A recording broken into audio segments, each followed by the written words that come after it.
Careers are fundamental to life, personal life, and to society. But my important message to you is that we are not locked in to a specific career. We can change the course of our future as we learn more about ourselves. After high school, I really didn't know what I wanted to do. I wasn't that great in school, kind of bored. I'm not a numbers person. It was always assumed by my parents that I would go into business. I came from a long line of business people and that kind of stuff. It was kind of assumed that that's what I do. But I began to learn that history touched my personal life. Back in 1962, I know that's a long time ago. Sounds like, he had to move the dinosaurs out of the way. But anyway, back in 1962, in those days in California, you could get your learner's permit at the age of 14. Oh, I know. I was given a gift of an old automobile that belonged to my great-grandmother, who was still alive, but she was elderly and couldn't drive anymore. It was a 1932 Dodge. I wish I had held on to it because, boy, would it be worth a lot of money today. At any rate, I went to thank my great-grandmother, and she told me, she said, "You were the only one who could have this car because you understand more about what's outside our little home." And I said, "What, me you're talking about?" "No, I don't think so." And she spent a lot of time that day talking to me about how she had by herself driven that car all the way from Pasadena, all the way across the continent to ancestors' family back in Connecticut. In 1938, I mean, there were hardly even highways back then. And she did it all and then came back and she said, "Just like I did it, you can do this too." I interpreted that not as driving on the highway. I don't like highways very much. I prefer to travel by train. But nonetheless, I saw it as a way to push awareness outward. And then in 1971, there was a tremendous earthquake here in Southern California, the Sylmar earthquake it's called. People died in it, buildings collapsed. I remember freeway interchanges collapsing and all that kind of stuff. And it was a real shaker. So my job as the eldest son, my dad said, "Go down and make sure that my mom is okay." Not my mother, his mother, who was still alive. And so I went down to her apartment a few blocks away from our house, and I went to talk to her. She was okay. She's a tough woman, from a family of Californios who had been here since 1783. I wasn't really too worried about her, but she spent the whole day telling me all about her experiences in an earthquake. An earthquake you've all heard of, the 1906 earthquake in San Francisco. And she told me how, as the house was beginning to collapse around her, and it's early in the morning, and the house is beginning to creak and groan downwards, she jumped up out of bed, grabbed 2 champagne glasses that had been wedding presents for her, and ran out the door literally as it was coming down. History touches all of us if we only know about it. Now, I mean, it's a dramatic story, yes, but when my wife and I were married, my grandmother gave us those champagne glasses. We still have them, okay? So history also touches us very well. Well, when I was young, my family reminded me all the time that I was born on Thomas Edison's birthday. February 11th, exactly 100 years to the minute after he was born. To the minute. My mom made a point of that. Okay, so all the time when I was young, I was interested in Thomas Edison, this genius who invented lots of things, motion picture camera, the light bulb, and many, many other things as well. So after a little while, after a couple of years kind of kicking around in junior college, I decided that maybe I should go and work for a company he founded. And so, because I'd already written, I like to write, I just went to Southern California Edison and applied for a job in the public relations department to write things, you know, for them, press releases and stuff like that. And to my surprise, they hired me.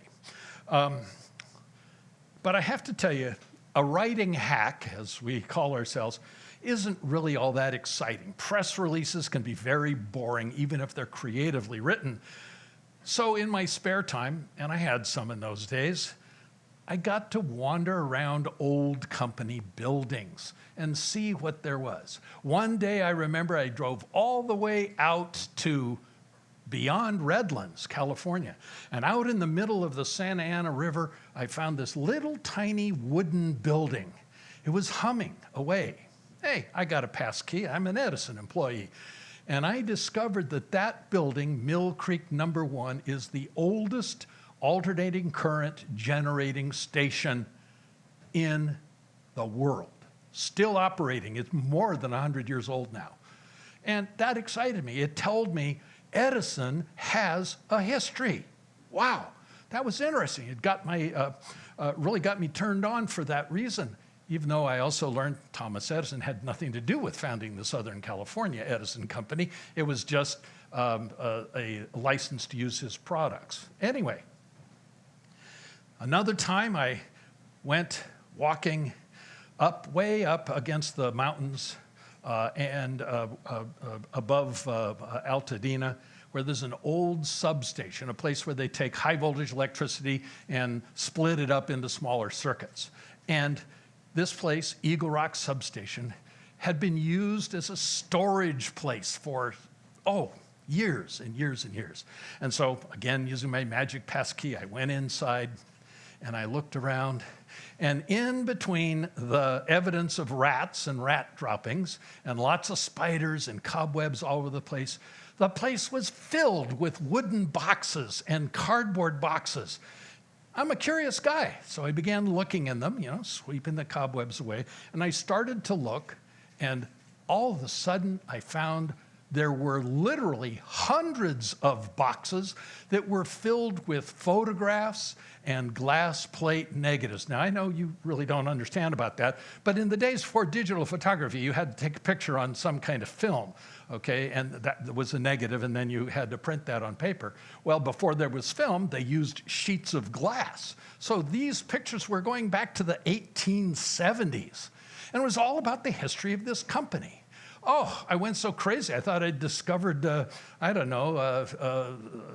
Indiana Jones' lost tomb or something. It was really great. Using that and other things, I was motivated to write a history of the company because I learned that the Edison Company had a history. And its history was of its people. And I went to go out and interview them and all that kind of stuff. And it was really a wonderful thing. And I wrote a history of the company. At first, I wasn't sure the management would like it, but they did. Okay, so if you ever go to a library and see it, Iron Men and Copper Wires, it was a nice book, I guess, in its time. At the same time, well, I love trains. And I had worked out at the Southern California Railway Museum over in Paris as a public relations officer. After all, Edison had provided the electricity to run the trolleys in the old days. And, you know, so I was kind of interested in that. And I discovered that the Edison Company had an old locomotive that they were just going to scrap. They didn't need it anymore. And so I talked to the powers that be, and I said, why don't you donate it to the Railway Museum? And they did as well. So the artifacts of history become a way of remembering the history as well.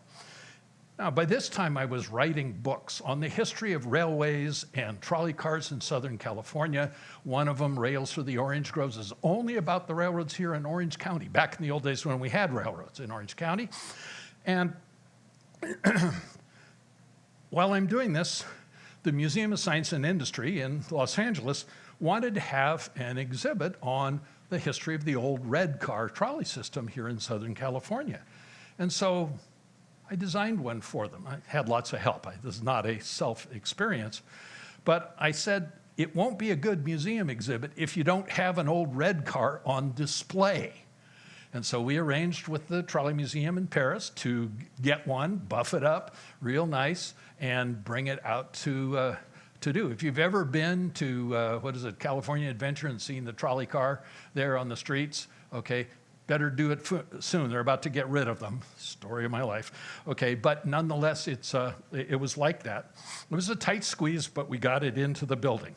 And then one other experience that I want to share with you as well. In 1976, it was the centennial of the invention of the electric light bulb. I was honored to be invited to go back to Menlo Park, New Jersey, on the other side of the country, to use Thomas Edison's original 1876 machinery to make a light bulb. And it worked. It actually glowed for about 30 minutes or so. So that was kind of the deal. Now I'm actually touching the artifacts of history in their own environment. By this time, the Edison Company said, if we don't get rid of you, we're going to have to do something with you. And so they made me the company's historian and archivist and set up a museum in the company's headquarters. And I did that a lot. But, at this time, the Disney studios were also getting ready to make a film. Okay?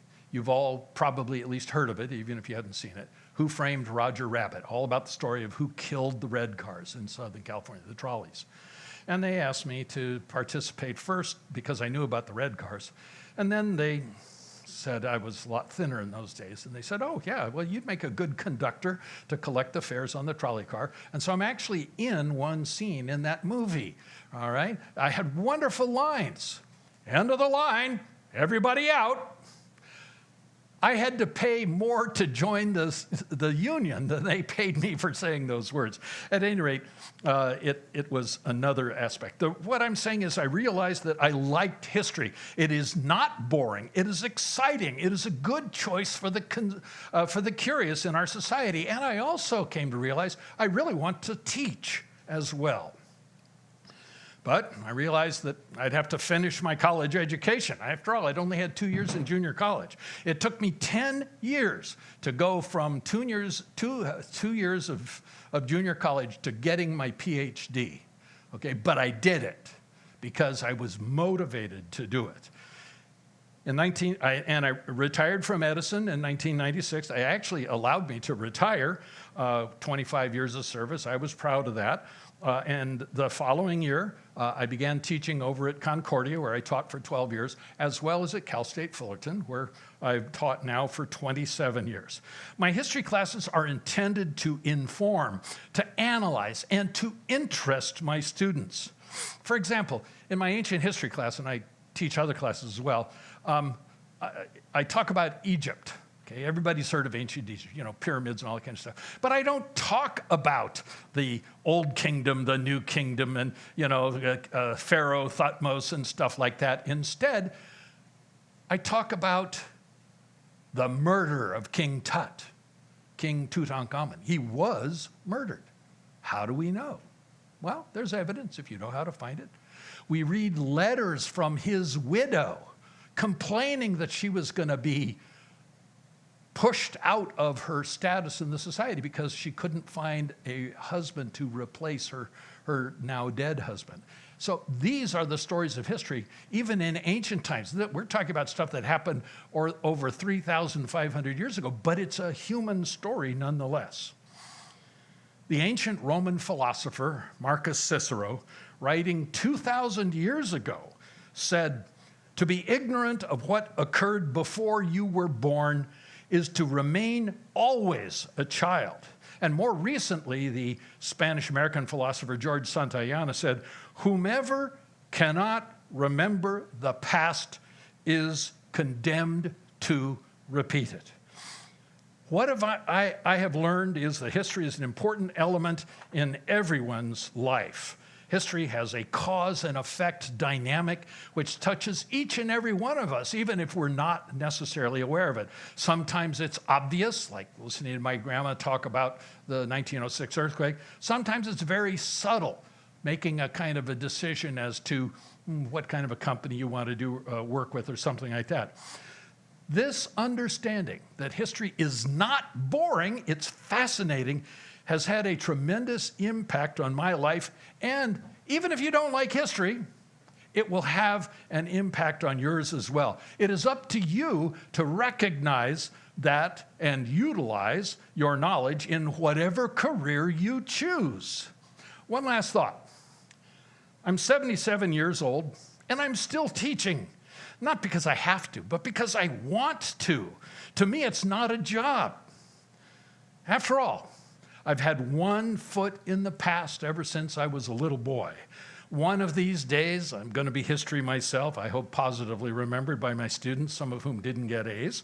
But meanwhile, as long as I'm here to share my knowledge with those who care to think. And that's the true message of history, the ability to get the information, analyze it for yourself, and come up with your own decisions about what it means to the world around you and to yourself as well. So with that having been said, thank you very much for listening to me.